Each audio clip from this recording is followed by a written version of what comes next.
രുചികരമായ ചക്കപ്പുഴുക്ക് ഇതെങ്ങനെ ഉണ്ടാക്കുന്നതെന്ന് നോക്കാം. ചക്കപ്പുഴുക്ക് ഉണ്ടാക്കാനായിട്ട് ഇതുപോലൊരു മൂത്ത ചക്ക ഇതിട്ട്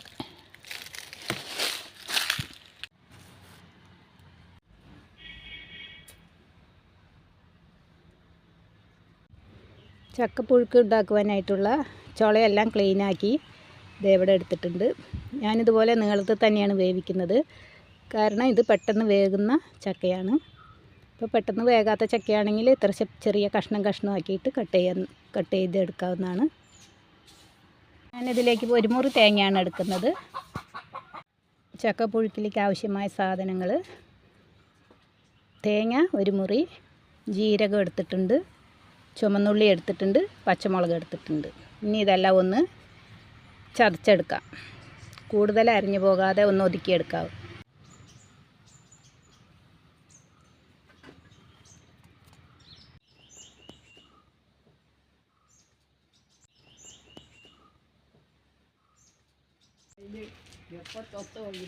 ചക്ക കഴുകി വാരിയിട്ടിട്ടുണ്ട്. ഇനി വേവിക്കാനായിട്ട് അടുപ്പിൽ വെച്ച് കൊടുക്കാം.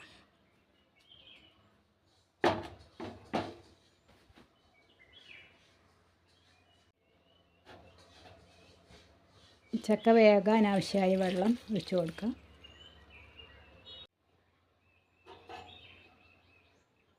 ആവശ്യത്തിന് ഉപ്പ് ചേർത്ത് കൊടുക്കാം. മഞ്ഞൾപ്പൊടി കൂടി ആവശ്യത്തിന് ചേർത്ത് കൊടുക്കാം. മഞ്ഞൾപ്പൊടിയും ഉപ്പും ഇട്ട് വേവിക്കാം.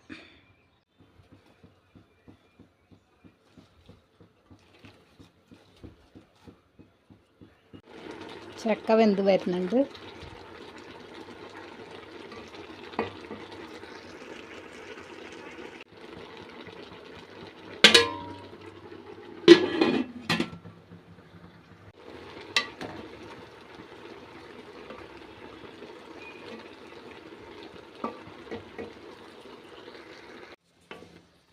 ചക്കപ്പുഴുക്ക് ഇവിടെ നന്നായിട്ട് വെന്ത് വന്നിട്ടുണ്ട്. ഇനി നമുക്ക് തേങ്ങ അരച്ച് വെച്ച അരപ്പ് കൂടി ചേർത്ത് കൊടുക്കാം.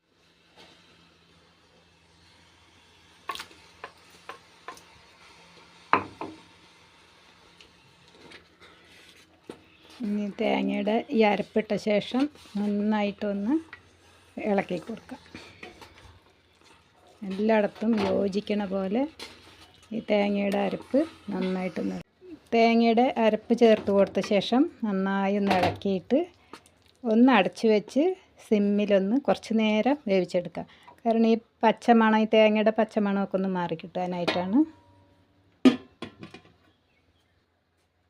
ചക്കപ്പുഴുക്ക് തയ്യാറായിട്ടുണ്ട്. ഇനി ഇത് ഇറക്കി വയ്ക്കാം.